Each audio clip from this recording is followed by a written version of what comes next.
السلام علیکم ورحمۃ اللہ تعالی وبرکاتہ نحمدہ ونصلی ونسلم علی سیدنا و مولانا محمد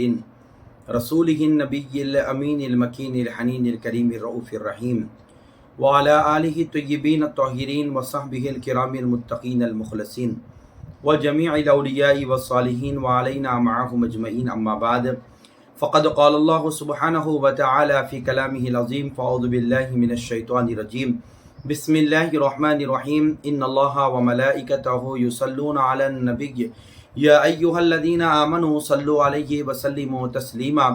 اللہم صلی علی سیدنا محمد وعلی آل سیدنا محمد وبارک وسلم۔ معزز ناظرین، سامعین محترم، بزم طلباء قدیم و محبان جامع نظامیہ جدہ کے زیر اہتمام ماہ رمضان المبارک کے آغاز کے ساتھ ہی آج 30 رمضان المبارک اختتام کا دن ہے، تو ہم نے اس ماہ کے ابتدا سے انتہا تک ہم نے اللہ والوں کی مبارک زندگیوں کے احوال،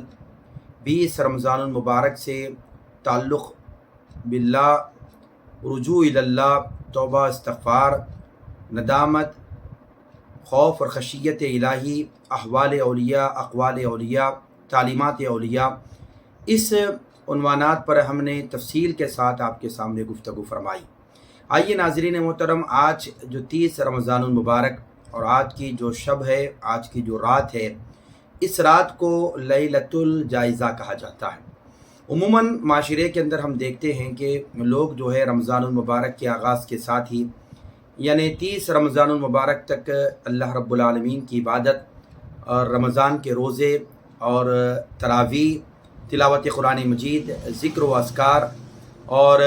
اس ماہ کے اندر جو کچھ بھی ہم عبادات کرتے ہیں اللہ اس کے رسول کی رضا کے لیے،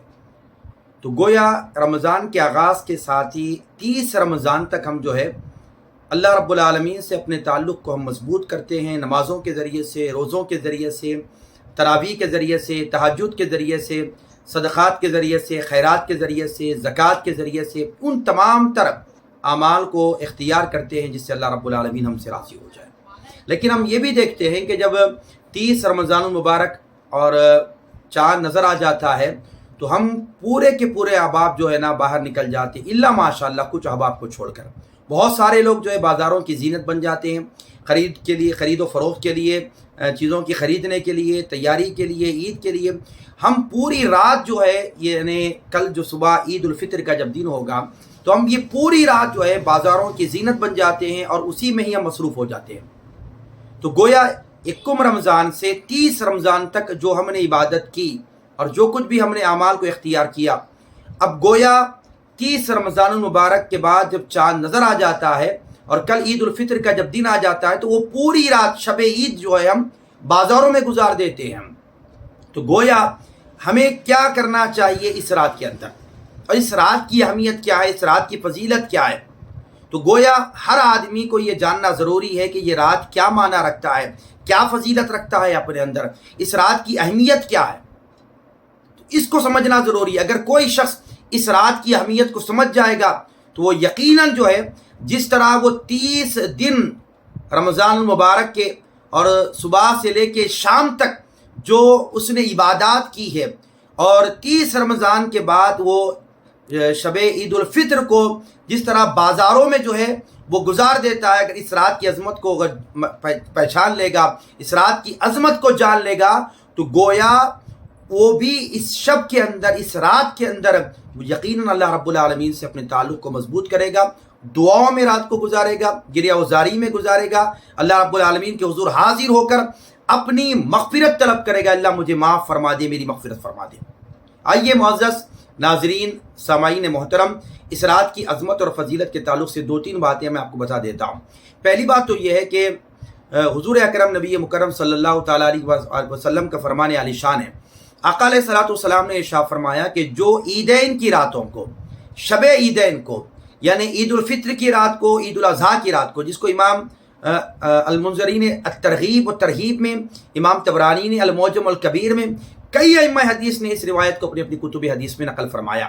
آقا علیہ الصلوۃ والسلام ارشاد فرماتے ہیں کہ اگر کوئی شخص شب عیدین یعنی عید الفطر کی رات، عید الاضحیٰ کی رات ان دونوں راتوں کو جاگے گا، شب بیداری کرے گا، تو آقا علیہ السلام فرماتے ہیں کہ وہ دن جب لوگوں کے دل مردہ ہو چکے ہوں گے لیکن ان کے قلوب وہ دن بھی زندہ ہوں گے فرمایا، وہ وقت بھی زندہ ہوں گے فرمایا۔ تو سبحان اللہ، کیا پتہ چلا، جو شب عیدین کی راتوں کو جاگتا ہے، اللہ سے اپنے تعلق کو مضبوط کرنے کی کوشش کرتا ہے، رجوع اللہ ہوتا ہے، اللہ سے معافی مانگتا ہے، تو گویا یہ جو 2 راتوں میں اس کا اہتمام ہے، آقا کریم صلی اللہ علیہ وسلم نے فرمایا کہ اس کا یہ معاملہ ہوگا کہ وہ دن جب لوگوں کے قلوب مردہ ہوں گے مگر ان کے قلوب جو اس راتوں میں جاگنے والے، اللہ سے دعائیں کرنے والے، بارگاہ الہیہ میں حاضر ہونے والے، ان کے قلوب وہ وقت بھی مردہ نہیں ہوں گے۔ سبحان اللہ۔ تو معزز ناظرین، سامعین محترم، بزم طلباء قدیم و محبان جامعہ نظامیہ جدہ کے زیر اہتمام یہ ہمارا پیغام ہے تمام مسلمانوں کے لیے کہ گویا اس رات کو بڑی غنیمت سمجھیں اور کچھ وقت آپ اپنی ضرورت کے لیے باہر ضرور نکلیں، عید کی تیاری کے لیے ضرور باہر نکلیں، جو ضرورت کا سامان ہے، آپ کو جو ضرورت ہے اس کو بالکل جائیں، لے لیں، خرید لیں، آ جائیں، لیکن کچھ رات کا کچھ حصہ اس رات کا، لیلۃ الجائزہ کا، ہم اللہ رب العالمین کے حضور جو ہے کچھ نوافل کو ادا کرتے ہوئے، قرآن مجید کی تلاوت کرتے ہوئے، ذکر و اذکار کرتے ہوئے، حضور پاک علیہ الصلوۃ والسلام کی ذات بابرکت پر درود پڑھتے ہوئے کچھ وقفہ، کچھ حصہ ہم رات میں اللہ رب العالمین کے حضور حاضر ہو جائیں گے اور یقیناً اس رات کا اہتمام کریں گے تو اللہ تبارک و تعالی ہم کو جو ہے اس کی فضیلت بھی عطا فرمائے گا۔ ضروری نہیں ہے کہ آپ پوری رات شب بیداری کریں، مگر رات کا تھوڑا سا حصہ ہم نکال کر اللہ رب العالمین کے حضور حاضر ہو جائیں تو یقیناً یہ رات کی فضیلت کو ہم پائیں گے، اور وہ دن ہوں گا جب لوگوں کے قلوب مردہ ہوں گے لیکن اس راتوں میں جاگنے والوں کے قلوب کو اللہ اس دن بھی زندہ رکھے گا۔ آئیے معزز ناظرین، سامعین محترم، جس طرح جو ہے حضور پاک علیہ الصلوۃ والسلام نے ارشاد فرمایا کہ اللہ رب العالمین نے میری امت کو 5 ایسی خصوصیات عطا فرمائی ہے جو کسی اور نبی کی امت کو اللہ رب العالمین نے عطا نہیں فرمائی۔ ان میں سے 5 چیزوں میں سے حضور پاک نے ارشاد فرمایا اللہ تبارک و تعالی میری امت کو رمضان المبارک کی آخری راتوں میں ان کی مغفرت فرما دیتا ہے۔ میری امت کو اللہ تبارک و تعالی رمضان کے آخری راتوں میں میری امت کی اللہ تبارک و تعالی مغفرت فرماتا ہے۔ تو صحابہ نے عرض کیا کہ یا رسول اللہ صلی اللہ علیہ وسلم، کیا وہ لیلۃ القدر کی رات ہے؟ کیا فرمایا شب قدر میں اللہ رب العالمین مغفرت فرماتا ہے، تو کیا وہ لیلۃ القدر کی رات ہے؟ تو آقا علیہ السلام نے ارشاد فرمایا نہیں، بلکہ مزدور کو مزدوری کی وہ وقت عطا کیے جانے والا دن ہے، یعنی وہ جو راتیں ہیں مزدور کو مزدوری دیے جانے والی راتیں ہیں۔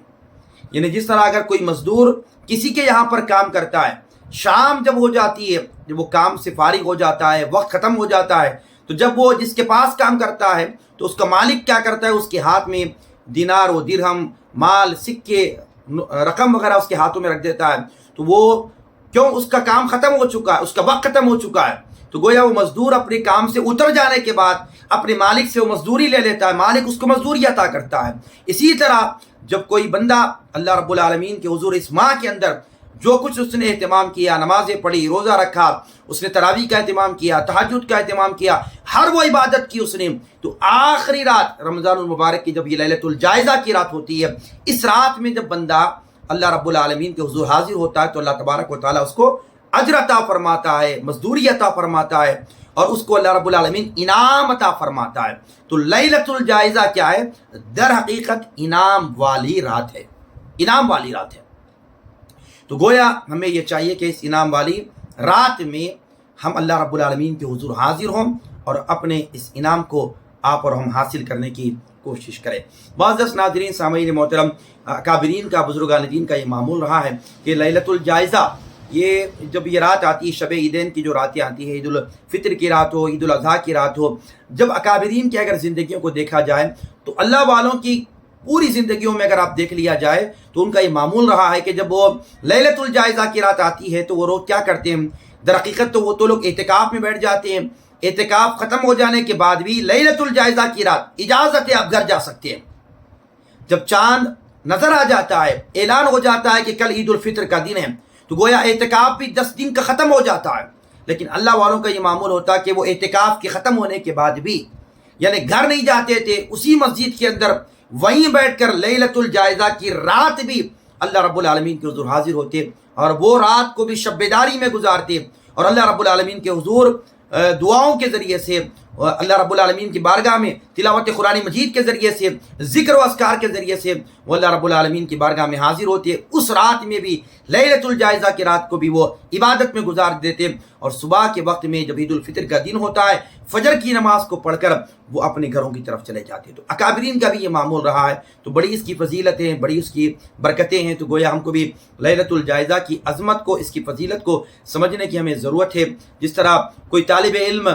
امتحان سے پہلے بڑی تیاری کرتا ہے، جب امتحان دے دینے کے بعد جب اس کے ہاتھ میں نتیجہ جب ہاتھ میں دیا جاتا ہے تو گویا اس کو بتایا جاتا ہے کہ دیکھ تو نے جو محنت کر کے امتحان لکھا تھا، اب تیرے لیے یہ رپورٹ، یہ نتیجہ اور یہ انعام تیرے لیے عطا کیا جا رہا ہے۔ تو معزز ناظرین سامعین محترم، بس ہم بزم طلباء قدیم و محبان جامعہ نظامیہ جدہ کے زیر اہتمام حافظ نظام الدین غوری صاحب ہو، حافظ عبدالسلام صاحب ہو، یہ جتنے لوگوں نے یہ رمضان میں کوشش کی ہے کہ لوگوں تک قرآن مجید کا خلاصہ بھی اور بزرگان دین کی تعلیمات بھی اور ان کی زندگیوں کے احوال بھی آپ کے سامنے رکھے گئے، ہم دعا گو ہیں اللہ رب العالمین کی بارگاہ میں پروردگار عالم بزم طلباء قدیم و محبان جامعہ نظامیہ کے تمام ذمہ داروں کو مولا صحت و عافیت کی زندگی عطا فرما، اور اس کام میں